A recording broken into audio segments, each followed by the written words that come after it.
Dear kids, once again I am in front of you with yet another important song, important poem written by V.K. Gokak, Vinayaka Krishna Gokak.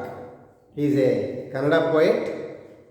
He wrote this poem in English and it speaks about patriotism. It speaks about the care and love and respect for our country.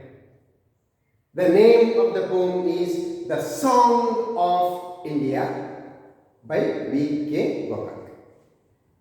The gist of the poem is very interesting. Here, the author wants to sing for India. Author wants to sing for his mother India. Author wants to sing for his motherland. But Mother India refuses. No, don't sing that. No, don't sing that. So here, two important characters. One, the author.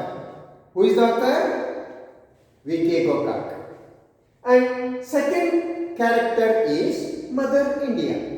So it's a conversation between author and the country, author and the nation. ಒಂದು ದೇಶ, ನಮ್ಮ ಭಾರತ ದೇಶ, ದೇಶ ಮತ್ತು ಆ ದೇಶದ ಒಬ್ಬ ಪ್ರಜೆ, ಆ ದೇಶದ ಒಬ್ಬ ಸಿಟಿಸನ್, ಆ ದೇಶದ ಒಬ್ಬ ವ್ಯಕ್ತಿ, ಅವರು ಮಾತಾಡಿಕೊಳ್ಳುವಂಥದ್ದು. So something imaginary. But as we get into the lines of the poem, we go on understanding the various ill things existing in Indian society. Some ill things. ನಮ್ಮ ಸಮಾಜದಲ್ಲಿ ಇರುವಂತಹ ಕೆಲವು ಕೆಟ್ಟ ವ್ಯವಸ್ಥೆಗಳು, ನಮ್ಮ ಸಮಾಜದಲ್ಲಿ ಇರುವಂತಹ ಕೆಲವು ಕೊಳಕು ವ್ಯವಸ್ಥೆಗಳು, ಅದರ ಬಗ್ಗೆ ಸೂಚ್ಯವಾಗಿ V.K. Gokak ಅವರು ಹೇಳ್ತಾ ಹೋಗ್ತಾರೆ. ಸೊ ಭಾರತ ಮಾತೆಯ ಜೊತೆಗೆ ಅವರು ಸಂವಾದ ನಡೆಸ್ತಾ ಇದ್ದಾರೆ ಅನ್ನುವಂಥ ಒಂದು ಕಲ್ಪನೆಯಲ್ಲಿ ನಮಗೆ ನಮ್ಮ ಸಮಾಜದಲ್ಲಿ ಇರುವಂತಹ ಕೆಟ್ಟ ವ್ಯವಸ್ಥೆಗಳ ಬಗ್ಗೆ ಅವರು ಹೇಳ್ತಾ ಹೋಗ್ತಾರೆ. That is very important. ಆದರೆ ಕೊನೆಯಲ್ಲಿ in the end of the Pom he has A ray of hope.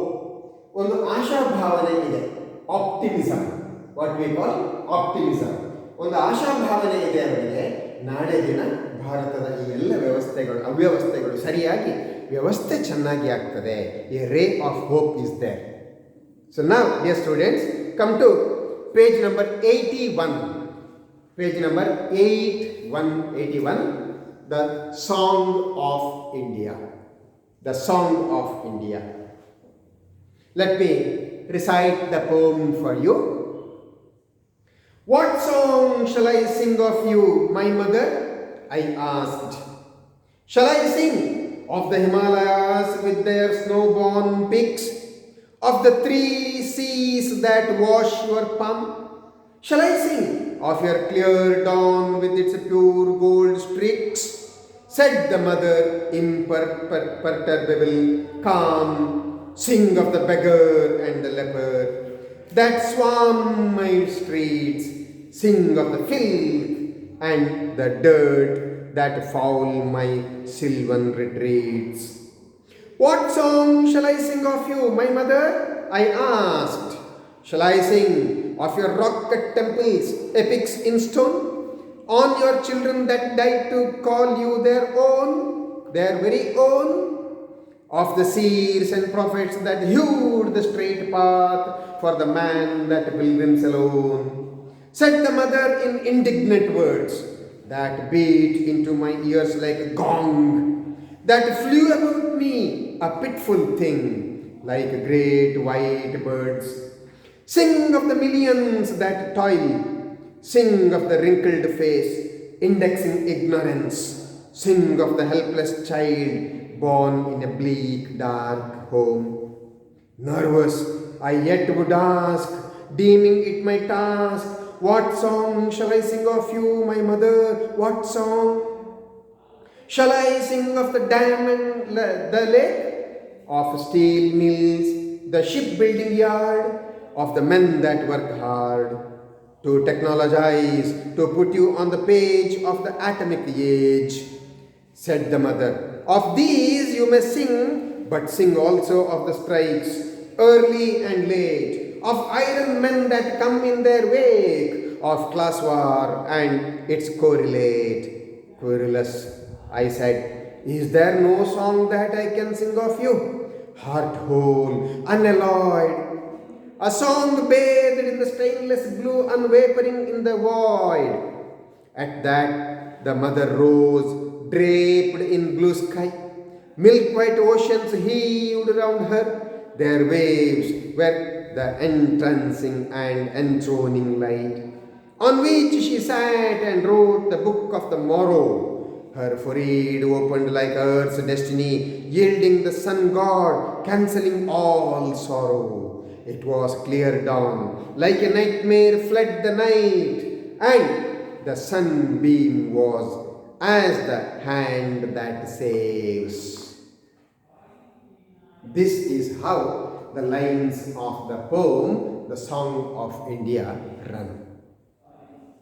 In the first 3-4 paragraphs, it is all negative. It is all negative, but in the last paragraph, it is positive. Yes, let's start from the beginning. What song shall I sing of you, my mother? I asked. ನಿನಗೆ ಏನು ಹಾಡನ್ನು ಹಾಡಲಿ ತಾಯಿ ನಾನು ಕೇಳಿದೆ. Shall I sing? ನಾನು ಇದನ್ನು ಹಾಡಲಿ ಯಾವುದನ್ನು? Shall I sing of the Himalayas of their snow-born peaks? ತುತ್ತ ತುದಿಯಲ್ಲಿ ಹಿಮಾಲಯದ ಗುಚ್ಛವನ್ನು, ಹಿಮಾಲಯದ ವಾತಾವರಣವನ್ನು, ಹಿಮಾಲಯದ ಆವರಣವನ್ನು, ಹಿಮದ ಆವರಣವನ್ನು ಹೊಂದಿರುವಂಥ ಹಿಮಾಲಯದ ಬಗ್ಗೆ ಹಾಡಲಾ? Of the 3 seas that wash your palm. ಭಾರತದ ಸುತ್ತ 3 ಸಮುದ್ರಗಳಿದೆ ಅಲ್ಲ. Which are the seas? In the west, Arabian sea. In the east, Bay of Bengal. And in the south, Indian Ocean. And in the north, Himalayas we have. So in the north, Himalayas, and in the east, west and south, 3 oceans. ಇದರ ಬಗ್ಗೆ ಹಾಡಲ ಅಂತ ಕೇಳಿದೆ. Said the mother imperturbable. Imperturbable ಅಂದರೆ ಅಸಮಾಧಾನದಿಂದ, ಕಟ್ಟಿ ಮುರಿದ ಹಾಗೆ. ತಾಯಿ ಹೇಳ್ತಾಳೆ. ಯಾರು ತಾಯಿ? Mother India. Because we have seen 2 characters are conversating here, author and mother India. ಕಡ್ಡಿ ಮುರಿದಾಗೆ ತಾಯಿ ಹೇಳ್ತಾಳೆ, sing of the beggar and leper, sing of the beggar and leper. ಭಿಕ್ಷುಕರು ಮತ್ತು ಈ ಕುಷ್ಠರೋಗಿಗಳಿದ್ದಾರಲ್ಲ, ಅವರು ನನ್ನ ಮಾರ್ಗಗಳನ್ನು ಸ್ವಾಮ್ ಮಾಡ್ತಾರೆ. ಸ್ವಾಮ್ ಮೈ ಟ್ರೀಟ್ಸ್, ನನ್ನ ಮಾರ್ಗಗಳನ್ನು ಕೊಳಕು ಮಾಡ್ತಾ ಇದ್ದಾರೆ. ಭಿಕ್ಷುಕರು ಮತ್ತು ಕುಷ್ಠರೋಗ ಪೀಡಿತರು, ಅವರ ಬಗ್ಗೆ ಹಾಡು. Sing of the filth and the dirt, ಕೆಸರು ಮತ್ತು ಧೂಳು, ಕೆಸರು ಮತ್ತು ಕಸ, ಇದರ ಬಗ್ಗೆ ಹಾಡು. ದ್ಯಾಟ್ ಫೌಲ್ ಮೈ ಸಿಲ್ವನ್ ರಿಟ್ರೀಟ್ಸ್, ನನ್ನ ಚಂದದ ರಸ್ತೆಗಳನ್ನು ಈ ಕಸ ಮತ್ತು ಕೆಸರುಗಳು ಹಾಳು ಮಾಡ್ತಾ ಇದ್ದೇವಲ್ಲ, ಅದರ ಬಗ್ಗೆ ನೀನು ಹಾಡು. ಸೊ ಅಂದರೆ ಎಷ್ಟು ಕೊಳಕು ವ್ಯವಸ್ಥೆ ಇದೆ. ಭಿಕ್ಷುಕರಿದ್ದಾರೆ, ಅವರು ಇಲ್ಲದ ಹಾಗೆ ಮಾಡಬೇಕು. ಕುಷ್ಠರೋಗಿಗಳಿದ್ದಾರೆ, ಅವರ ರೋಗವನ್ನು ಗುಣ ಮಾಡಬೇಕು. ರಸ್ತೆಗಳು ಡರ್ಟ್ ಆ್ಯಂಡ್ ಫಿಲ್ತ್, ಕೆಸರು ಧೂಳಿಯಿಂದ ತುಂಬಿದೆ, ಅದು ಇಲ್ಲದ ಹಾಗೆ ಮಾಡಬೇಕು. ಇದು ಕೆಟ್ಟ ವ್ಯವಸ್ಥೆಗಳನ್ನು ಹೇಳುವಂಥದ್ದು. Next paragraph. What song shall I sing of you, my mother? I asked. Shall I sing of your rock-cut temples, epics in stone? ಶಿಲೆಗಳನ್ನೇ ಕೊರೆದು ಮಾಡಿರುವಂತಹ ದೇವಸ್ಥಾನಗಳು, ಅಲ್ಲಿ ಇರುವಂಥ ಶಿಲಾಕೃತಿಗಳನ್ನು ನೋಡಿದರೆ ರಾಮಾಯಣ ಮಹಾಭಾರತದ ಎಪಿಕ್ಗಳನ್ನು ಚಿತ್ರದಲ್ಲೇ ಕೆತ್ತಿಬಿಟ್ಟಿದ್ದಾರಲ್ಲ ಅದು ಎಲ್ಲ ದೇವಸ್ಥಾನದಲ್ಲಿ, ಅಂತಹ ದೇವಸ್ಥಾನಗಳ ಬಗ್ಗೆ ಹಾಡಲ ನಾನು. Of your children that die to call you their own, their very own. ನಿನಗೋಸ್ಕರ ಪ್ರಾಣ ಬಿಡ್ತಾರಲ್ಲ ಯಾರು? ನಮ್ಮ ಸೋಲ್ಜರ್ಸ್, ನಮ್ಮ ಸೈನಿಕರು. ಅವರು ನನ್ನದೇ ಭೂಮಿ ಅಂತ ಕರೆದು ಅವರು ಸಾಯ್ತಾರಲ್ಲ ನಿನಗೋಸ್ಕರ, ಅವರ ಬಗ್ಗೆ ಹಾಡಲ. Of the seers and prophets that hewed the straight path for the man that pilgrims alone. seers and prophets, seers ಮಠಾಧೀಶರುಗಳು, ಸ್ವಾಮಿಗಳು, prophets ಪ್ರವಾದಿಗಳು, ನಮ್ಮಲ್ಲಿರುವಂಥ ಸ್ವಾಮಿಗಳು ಮತ್ತು ಪ್ರವಾದಿಗಳು, ಅವರ ಬಗ್ಗೆ ಹಾಡಲ. ಅವ್ರು ಏನು ಮಾಡ್ತಾ ಇದ್ದಾರೆ ಗೊತ್ತಾ? ಹೂ ಪಿಲ್ಗ್ರಿಮ್ಸ್ ಅಲೋನ್, ಏಕಾಂತವಾಗಿ ಒಂದು ಪ್ರವಾಸವನ್ನು ಮಾಡುವಂಥವನನ್ನು ಕರೆದು ಅವನ ದಾರಿಯನ್ನು ಹ್ಯೂ ಮಾಡ್ತಾರೆ, ಅಂದರೆ ತಡೆದು ಬಿಡ್ತಾರೆ, ಒಡೆದು ಬಿಡ್ತಾರೆ. ಸಾಮಾನ್ಯ ಜನರಲ್ಲಿ ಮತಗಳ ಮಧ್ಯೆ, ಧರ್ಮಗಳ ಮಧ್ಯೆ ಒಡಕನ್ನು ತರ್ತಾ ಇರುವವರೇ ಈ ಸ್ವಾಮಿಗಳು ಮತ್ತು ಪ್ರವಾದಿಗಳು ಅವರ ಬಗ್ಗೆ ಹಾಡ್ಲಾ ಅಂತ ಕೇಳ್ತಾನೆ. Said the mother in indignant words. In indignant words. One second.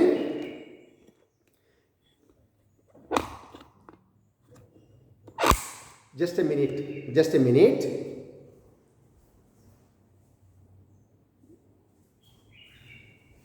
Yes, there was a disturbance. I'm sorry for that. Yes, now the author asks, shall I sing about the seers and prophets who cut away the straight path of the pilgrims? ನ್ಯಾಯಯುತವಾಗಿ ಯಾತ್ರೆ ಮಾಡುವಂಥವರ ಮನಸ್ಸಲ್ಲಿ ಕೊಳಕು ತುಂಬಿ ಮತಗಳ ಮಧ್ಯೆ ಭೇದ ಭಾವ ತರುವಂಥ ಸೀರುಗಳು, ಮಠಾಧೀಶರುಗಳು, ಸ್ವಾಮಿಗಳು, ಪ್ರೊಫೆಟ್ಸ್, ಪ್ರವಾದಿಗಳು, ಅವರ ಬಗ್ಗೆ ಹಾಡ್ಲಾ? ಆಗ ಅದಕ್ಕೆ ತಾಯಿ ಏನು ಹೇಳ್ತಾಳೆ? She said in Mother India tells in indignant words. ಅಸಮಾಧಾನ ತುಂಬಿದಂಥ ಪದಗಳಿಂದ ಹೇಳ್ತಾಳೆ. ಇಂಡಿಗ್ನೆಂಟ್ ವರ್ಡ್ಸ್ ಏನು ಹೇಳ್ತಾಳೆ? ಆ ಪದಗಳು ಹೇಳಿದಾಗ ಇವನಿಗೆ ಹೇಗೆ ಕೇಳ್ತದೆ ಗೊತ್ತುಂಟ? That beat into my ears like gong. Gong ಅಂದರೆ ದೊಡ್ಡ ಗಂಟೆಯನ್ನು ಬಾರಿಸಿದಾಗ ಗಾಂಗ್ ಅಂತ ಸೌಂಡ್ ಆಗ್ತದಲ್ಲ, ಗಾಂಗ್ ಸೌಂಡ್, ದೊಡ್ಡ ಸೌಂಡ್ ಆಗ್ತದಲ್ಲ. ಇಲ್ಲೇ ನಮ್ಮ ದಕ್ಷಿಣ ಕನ್ನಡ ಜಿಲ್ಲೆಯಲ್ಲಿ ಬಪ್ಪನಾಡು ಅಂತ ಒಂದು ದೇವಸ್ಥಾನ ಇದೆ. ಬಪ್ಪನಾಡು ದೇವಸ್ಥಾನದಲ್ಲಿ ದೊಡ್ಡ ಒಂದು ಡೋಲ್ ಇದೆ, ದೊಡ್ಡ ಡೋಲು. ಅದು ಒಂದು 10 ಫೀಟ್ 10 ಅಡಿ ಉದ್ದ ಇದೆ, 10 ಅಡಿ ಎತ್ತರ ಇದೆ, ದೊಡ್ಡ ಡೋಲು. ಅದಕ್ಕೆ ಹೋಗಿ ಯಾರು ಬೇಕಾದರೂ ಹೊಡಿಬೋದು, ಆ ಡೋಲಿಗೆ ಹೊಡಿಬೋದು. ಆ ಡೋಲಿಗೆ ಹೊಡೆದಾಗ ಡುಮ್ ದೊಡ್ಡ ಶಬ್ದ ಕೇಳ್ತದೆ. ಅದನ್ನು ಗಾಂಗಿಂಗ್ ಸೌಂಡ್ ಅಂತ ಕೇಳ್ತಾರೆ, ಗಾಂಗಿಂಗ್ ಸೌಂಡ್. ಸೊ ಈ ತಾಯಿ ಅಸಮಾಧಾನದಲ್ಲಿ ಹೇಳಿದಂಥ ಶಬ್ದ ಆ ಗಾಂಗ್ನ ಹಾಗೆ ಕೇಳಿತು. ತಾಯಿ ಏನು ಹೇಳ್ತಾಳೆ? Said the mother in indignant words that beat into my ears like gong, that flew about me, a pitiful thing. ಬಹಳ ದುಃಖದ ವಿಚಾರವನ್ನು ನನ್ನ ಎದುರು ಅದು ಹಾರಿ ಬರುವ ಹಾಗೆ ಮಾಡಿತು. ಲೈಕ್ ಗ್ರೇಟ್ ವೈಟ್ ಬರ್ಡ್ಸ್, ದೊಡ್ಡ ಬಿಳಿಯ ಕೊಕ್ಕರೆಗಳು ಹಾರಿದ ಹಾಗೆ ಈ ಒಂದು ತಾಯಿ ಹೇಳಿದಂಥ ಪದ ಹಾರಿ ಬಂದು ನನ್ನ ಎದುರು ಕೂತ ಹಾಗಾಯಿತು. ತಾಯಿ ಏನು ಹೇಳ್ತಾಳೆ? Sing of millions that toil, sing of the wrinkled face. Toil ಅಂದರೆ ತಮ್ಮ ಜೀವನವನ್ನೇ ಪರಿಶ್ರಮ ಪಡುತ್ತಾ ತಮ್ಮ ಜೀವನವನ್ನೇ ಶ್ರಮಕ್ಕಾಗಿ ಮುಡಿಪಿಟ್ಟಂಥ ಶ್ರಮಿಕರು ಇದ್ದಾರಲ್ಲ, ಅವರ ಬಗ್ಗೆ ಹಾಡು. Millions that toil, sing of the wrinkled face, ನೆರಿಗೆಗಟ್ಟಿದಂಥ ಮುಖಗಳ ಬಗ್ಗೆ ಹಾಡು. Wrinkled face, indexing ignorance. ಅವರ ರಿಂಕಲ್ಡ್ ಇದೆಯಲ್ಲ, ಅದು ಇಗ್ನೋರೆನ್ಸ್, ಅವರಲ್ಲಿ ತಿಳುವಳಿಕೆ ಇಲ್ಲದನ್ನು ಸೂಚಿಸ್ತದೆ. ಅವರ ಮುಖದ ನೆರಿಗೆ ಅವರಲ್ಲಿ ತಿಳುವಳಿಕೆ ಇಲ್ಲದನ್ನು ಸೂಚಿಸ್ತದೆ. ಅಂಥವರ ಬಗ್ಗೆ ಹಾಡು. Sing of the helpless child born in a bleak dark home. ಎಲ್ಲೋ ಕತ್ತಲ ಕೋಣೆಯಲ್ಲಿ ಅಸಹಾಯಕವಾಗಿ ಹುಟ್ಟುವಂತಹ ಮಕ್ಕಳಿದ್ದಾರಲ್ಲ, ಬೇಡವಾದಂತಹ ಮಕ್ಕಳು, ಬೇಡವಾದಂತಹ ಬಸುರಿನಿಂದ ಹುಟ್ಟಿದಂಥ ಮಕ್ಕಳು, ಅನ್ವಾಂಟೆಡ್ ಚಿಲ್ಡ್ರನ್, ಅವರ ಬಗ್ಗೆ ಹಾಡು ನೀವು. ಈಗ ಆತನಿಗೆ ಸ್ವಲ್ಪ ಗೊಂದಲ ಆಗ್ತದೆ, ನರ್ವಸ್. ಈಗ ನರ್ವಸ್ ಆಗ್ತಾನೆ ಅವನು. ನರ್ವಸ್ ಅಂದರೆ ಸ್ವಲ್ಪ ಕಕ್ಕಬಿಕ್ಕಿ ಆಗ್ತಾನೆ. ಸೊ ಯಾವುದು ಬೇಡ ಅಂತ ಹೇಳ್ತಾಳಲ್ಲ ತಾಯಿ, ಅವಳು ಬೇರೆದನ್ನು ಹೇಳ್ತಾಳೆ, ಸಮಸ್ಯೆಗಳಿಂದ ಹೇಳ್ತಾಳಲ್ಲ, ಹಾಗೆ ನರ್ವಸ್ ಆಗ್ತಾನೆ. Nervous I yet would ask deeming it my task. ನನಗೆ ನರ್ವಸ್ ಆದರೂ ನಾನು ಪುನಃ ಕೇಳಿದೆ, ಯಾಕಂದರೆ ಇದು ನನ್ನ ಟಾಸ್ಕ್, ಇದು ನನ್ನ ಕರ್ತವ್ಯ ಅಂತೇಳಿ ನಾನು ಕೇಳಿದೆ. What song shall I sing of you my mother? What song shall I sing of the dam and the lake, of steel mills, the ship building yard, of the men that work hard to technologize, to put you on the page of the atomic age? ಆದರೂ ನಿನ್ನ ಬಗ್ಗೆ ಏನು ಹಾಡಲಿ ತಾಯಿ ಹೇಳು? ಈ ಡ್ಯಾಮ್ಗಳ ಬಗ್ಗೆ, ಅಣೆಕಟ್ಟುಗಳ ಬಗ್ಗೆ, ಲೇಕ್ಗಳ ಬಗ್ಗೆ, ಸರೋವರಗಳ ಬಗ್ಗೆ ಹಾಡಲಿಯಾ? ಅಥವಾ ಶಿಪ್ ಬಿಲ್ಡಿಂಗ್ ಯಾರು, ಹಡಗು ಕಟ್ಟುವಂತಹ ಉದ್ಯಮದ ಬಗ್ಗೆ ಹಾಡಲಿಯಾ? ಅಲ್ಲಿ ಜನ ಕಷ್ಟಪಟ್ಟು ಕೆಲಸ ಮಾಡ್ತಾ ಇದ್ದಾರೆ, ಅವರ ಬಗ್ಗೆ ಹಾಡಲಾ? ಅಥವಾ ಆಟಮಿಕ್ ಏಜ್, ನಾವೀಗ ಅಣು ಯುಗದಲ್ಲಿದ್ದೇವೆ, ಪರಮಾಣು ಯುಗದಲ್ಲಿದ್ದೇವೆ, ಈ ಪರಮಾಣು ಸಾಧನೆ ನಾವು ಮಾಡಿದ್ದೇವೆ, ಅದರ ಬಗ್ಗೆ ಹಾಡಲಾ? ತಾಯಿ ಏನು ಹೇಳ್ತಾಳೆ? Said the mother, of these you may sing, but sing also of the strikes early and late, of iron men that come in their way, of class war and its correlate. ಆಯಿತು, ಇಂಥ ಸಾಧನೆಗಳ ಬಗ್ಗೆ ಹಾಡು, ಸಮಾಧಾನ ಇದೆ ನನಗೆ, ಅದರ ಬಗ್ಗೆ ಹಾಡು, ಪರವಾಗಿಲ್ಲ. ಆದರೆ ಅದರ ಜೊತೆಗೆ ನಮ್ಮ ಜನಗಳು ಮಾಡುವಂಥ ಸ್ಟ್ರೈಕ್ಗಳು, ನಮ್ಮ ಜನಗಳು ಮಾಡುವಂಥ, ಜನಗಳಲ್ಲಿರುವಂಥ ಭೇದ ಭಾವಗಳು, ಅದಕ್ಕೆ ಸಂಬಂಧಪಟ್ಟ ವಿಷಯಗಳು, ಅದರ ಬಗ್ಗೆಯೂ ಹಾಡಪ್ಪ. ನೋಡಿ, ಅಲ್ಲೂ ಸಮಾಧಾನ ಇದೆ. ಸಾಧನೆಗಳ ಬಗ್ಗೆ ಹಾಡ್ತೀಯ ಅಂತಂದರೆ ಸಮಾಧಾನ ಇದೆ. ಅದು ಬಿಟ್ಟು ಬರೀ ನಮ್ಮಲ್ಲಿ ಟೆಂಪಲ್ ಇದೆ, ಹಿಮಾಲಯ ಇದೆ, ಸಮುದ್ರ ಇದೆ ಅಂತ ಹಾಡಿದರೆ ಪ್ರಯೋಜನ ಇಲ್ಲ ಅಂತ ಹೇಳೋದು. ಸಾಧನೆಗಳ ಬಗ್ಗೆ ಹಾಡು, ಅದರ ಒಟ್ಟಿಗೆ ಸ್ಟ್ರೈಕ್ಗಳ ಬಗ್ಗೆಯೂ ಹಾಡು ಅಂತ. ಕ್ವಿರಿಲಸ್ ಈಗ ಅವನಿಗೆ ಒಟ್ಟು ಗೊಂದಲ ಆಗ್ತದೆ, ಕೈಕಾಲು ಬಿಡುವುದು ಅಂತ ಹೇಳ್ತೇವಲ್ಲ ಹಾಗೆ. ಕ್ವಿರಿಲಸ್, ನನಗೆ ಬಹಳ ಗೊಂದಲ ಆಗಿ ಅವನು ಕೇಳಿ, querulous I said, is there no song that I can sing of you? ಹಾಗಾದ್ರೆ ನಿನ್ನ ಬಗ್ಗೆ ಹಾಡಲಿಕ್ಕೆ ಹಾಡೇ ಇಲ್ವಾ? Heart whole unalloyed, heart whole ಇಡೀ ಹೃದಯವೇ ಅನ್ಎಲಾಯ್ಡ್. ಅಲಾಯ್ಡ್ ಅಂದರೆ ಅಲಾಯ್ಡ್ ಅಂದರೆ ಅದು ಇದು ಇಡೀ ಹೃದಯ ಅದು ಒಟ್ಟಿಗೆ ಸೇರಿಕೊಂಡು ಇಡೀ ಹೃದಯವೇ ಒಂದಾಗಿ, ಇಡೀ ಹೃದಯವೇ ಒಂದು ಸಣ್ಣ ಬಿಂದು ಮಾಡಿಕೊಂಡು, ಅಂದರೆ ಮನಸ್ಸು ಸಂಕುಚಿತ ಆಗೋದು ಅಂತ, ಮನಸ್ಸನ್ನು ತುಂಬ ನ್ಯಾರೋ ಮಾಡಿಕೊಂಡು, ಮನಸ್ಸನ್ನು ಗಟ್ಟಿ ಮಾಡಿಕೊಂಡು ನಾನು ಕೇಳಿದೆ. A song based in the stainless blue, a song based in the stainless blue, unvapouring in the world. Stainless blue ಅಂದರೆ ಸಮುದ್ರದ ನೀಲಿ. ಆ ನೀಲಿಯಲ್ಲಿ, ಆ ನೀಲಿಯ ವಾತಾವರಣದಲ್ಲಿ, ಆ ನೀಲಿಯ ವಾತಾವರಣದಲ್ಲಿ, ಬಹಳ ಚೆನ್ನಾಗಿರುವಂಥ ವಾತಾವರಣದಲ್ಲಿ ನಾನು ಹಾಡಲಿಕ್ಕೆ ಶುರು ಮಾಡ್ತೇನೆ. ಅನ್ವೇಪರಿಂಗ್ ಇನ್ ದ ವರ್ಲ್ಡ್. ಅದು ವೇಪರಿಂಗ್ ಅಂದರೆ ಆವಿಯಾಗಿ ಹೋಗುವಂಥ, ಅನ್ವೇಪರಿಂಗ್ ಇನ್ ದ ವರ್ಲ್ಡ್. ಆ ಚಂದ ಅದು ಯಾವಾಗಲೂ ಮಾಸುವುದಿಲ್ಲ, ಆವಿ ಆಗುವುದಿಲ್ಲ. ಅಂಥ ವಾತಾವರಣದಲ್ಲಿ, ಅಟ್ ದ್ಯಾಟ್ ಮದರ್ ರೋಸ್, ಅಂಥ ವಾತಾವರಣದಲ್ಲಿ ಮದರ್ ಇಂಡಿಯಾ, ರೋಸ್, ಮದರ್ ಹೇಳ್ತಾಳೆ, ಡ್ರೇಪ್ಡ್ ಇನ್ ಬ್ಲೂ ಸ್ಕೈ. ಡ್ರೇಪ್ಡ್ ಅಂದರೆ ಹೀಗೆ ಇಳಿಬಿಟ್ಟಂತಹ ನೀಲ ಸಮುದ್ರ, ಹಾಗೆ ನೀಲ ಆಕಾಶ, ಇಳಿಬಿಟ್ಟಂತಹ ನೀಲ ಆಕಾಶದಲ್ಲಿ ತಾಯಿ ಭಾರತಿ ಮುಡಿ ಬರ್ತಾಳಂತೆ. ಇದು ಕಲ್ಪನೆ ಅಷ್ಟೇ. ತಾಯಿ ಭಾರತಿ ಮುಡಿ ಬರ್ತಾಳೆ in the blue sky. Milk white oceans heaved round her. ಅವಳ ಸುತ್ತ ಈ ಮಿಲ್ಕ್ ವೈಟ್ ಓಷಿಯನ್ಸ್, ಈ ಹಾಲಿನಂಥ ನೊರೆಯನ್ನು ಉಕ್ಕುವಂತಹ ಸಮುದ್ರಗಳು. ಮಿಲ್ಕ್ ವೈಟ್ ಓಷನ್ಸ್ ಅಂದರೆ ಹಾಲಿನ ರೀತಿಯಲ್ಲಿ ನೊರೆ ಉಕ್ಕುವಂಥ ಸಮುದ್ರಗಳು. ನೀವು ಸಮುದ್ರವನ್ನು ನೋಡಿದರೆ ಅಲ್ಲಿ ವೇವ್ಸ್ ಬಂದಾಗ ನೊರೆ ಎಲ್ಲ ಹಾಲಿನ ಹಾಗೆ ಬಿಡಿ ಇರ್ತದೆ, right? Yes, the milk white oceans heaved her. ಅವಳ ಸುತ್ತ, ಅಂದರೆ ಭಾರತದ ಸುತ್ತ 3 ಕಡೆ ಸಮುದ್ರ ಇದೆ ಅಲ್ಲ. ಇಂಡಿಯನ್ ಓಷನ್ ಈಸ್ಟ್ನಲ್ಲಿ, ಬೇ ಆಫ್ ಬೆಂಗಾಲ್ ಈಸ್ಟ್ನಲ್ಲಿ, ಅರೇಬಿಯನ್ ಸಿ ವೆಸ್ಟ್ನಲ್ಲಿ ಮತ್ತು ಸೌತ್ನಲ್ಲಿ ಇಂಡಿಯನ್ ಓಷನ್. ಈ 3 ಸಮುದ್ರಗಳು ಅವಳ ಪಾದವನ್ನು ತೊಳಿತಾ ಇದ್ದಾವೆ. ಅಂತಹ ಒಂದು ವಾತಾವರಣದಲ್ಲಿ ಅವಳು ಕಂಡು ಬರ್ತಾಳೆ. Their waves were the entrancing and enthroning light. Were entrancing ಅಂದರೆ ತಾಯಿಗೆ ಪ್ರವೇಶವನ್ನು ಕಲ್ಪಿಸಿಕೊಡ್ತಾ ಇದ್ದಾವೆ ಸಮುದ್ರದ ನೊರೆಗಳು. ಮತ್ತು ಎಂಥ್ರೋನಿಂಗ್ ಅಂದರೆ ಎಂಥ್ರೋನಿಂಗ್ ಲೈಟ್, ಬೆಳಕನ್ನು ಬೀರ್ತಾ ಇದೆ. On which she sat and wrote the book of the morrow. ಅಂತಹ ಒಂದು ವಾತಾವರಣದಲ್ಲಿ ಅವಳು ಕುಳಿತು ಮೋರೋ ಅಂದರೆ ಟುಮಾರೋ, ನಾಳೆ, ಭವಿಷ್ಯ. ಮೋರೋ ಅಂದರೆ ಇಲ್ಲಿ ಭವಿಷ್ಯದ ಪುಸ್ತಕವನ್ನು ತಾಯಿ ಆ ವಾತಾವರಣದಲ್ಲಿ ಬರಿತಾ ಇದ್ದಾಳೆ. ಹರ್ ಫೊರೀಡ್ ಓಪನ್ಡ್ ಲೈಕ್ ಅರ್ತ್ಸ್ ಡೆಸ್ಟಿನಿ. ಅವಳ ಫೊರೀಡ್, ಹಣೆ, ಅವಳ ಫೊರೀಡ್ ಅಂದರೆ ಹಣೆ. ಅವಳ ಹಣೆ ತೆರೆದುಕೊಳ್ತದೆ. ಅದು ಭಾರತದ ಭವಿಷ್ಯದ ಹಾಗೆ ತೆರೆದುಕೊಳ್ತದೆ. ಹಾಗೆ ತೆರೆದುಕೊಂಡಾಗ yielding the sun god cancelling all sorrow. ಅವಳ ಹಣೆಯಿಂದ ಪ್ರಖರವಾದ ಬೆಳಕು ಬರ್ತದೆ ಮತ್ತು ಎಲ್ಲ ಸಾರವನ್ನು ಕ್ಯಾನ್ಸಲ್ ಮಾಡ್ತದೆ, ಎಲ್ಲ ದುಃಖವನ್ನು ಮರೆಮಾಚಿ ಬಿಡ್ತದೆ. It was clear dawn. ಶುಭ್ರವಾದಂಥ ಮುಂಜಾವು, ಶುಭ್ರವಾದಂಥ ಬೆಳಗು. Like a nightmare flood the night. ಈ ದುಸ್ವಪ್ನ ಇದೆಯಲ್ಲ, ಈ ದುಸ್ವಪ್ನ ರಾತ್ರಿ ಕಳೆದು ಬೆಳಗಾದಾಗ ಹೇಗೆ ಖುಷಿ ಆಗ್ತದೆ ನಮಗೆ, ಆ ರೀತಿಯಲ್ಲಿ. And the sunbeam was the hand that saves. And the sunbeam, ಈ ಸೂರ್ಯನ ಕಿರಣ, ಅದು ದ ಹ್ಯಾಂಡ್ ದ್ಯಾಟ್ ಸೇವ್ಸ್. ಸೂರ್ಯನ ಕಿರಣ ನಮ್ಮನ್ನು ಕಾಪಾಡಿಕೊಳ್ಳುವಂತಹ ಕೈಗಳ ಹಾಗೆ, ನಮಗೆ ಸಹಾಯ ಕೊಡುವಂಥ ಸಹಾಯ ಹಸ್ತದ ಹಾಗೆ. ಸೂರ್ಯ ಮೂಡಿದಾಗ ಅದರ ಬೀಮ್ಸ್, ಟಾರ್ಚ್ ಲೈಟ್ ಹಾಕಿದ ಹಾಗೆ, ದ ಬೀಮ್ಸ್ ಆರ್ ಫೋಕಸ್ಡ್ ಅಲ್ಲ. These beams, they look like the helping hand to us. This is the beautiful imaginary poem written by V.K. Gokak. So totally the poem speaks about various problems existing in India. From this poem you can expect minimum of 3 to 5 marks. 3 to 5 marks.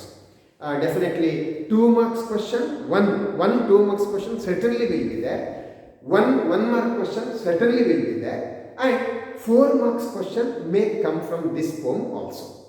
Yes, it's a beautiful poem.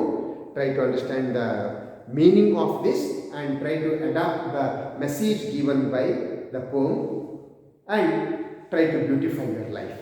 With this, I conclude the poem, The Song of India, written by V.K.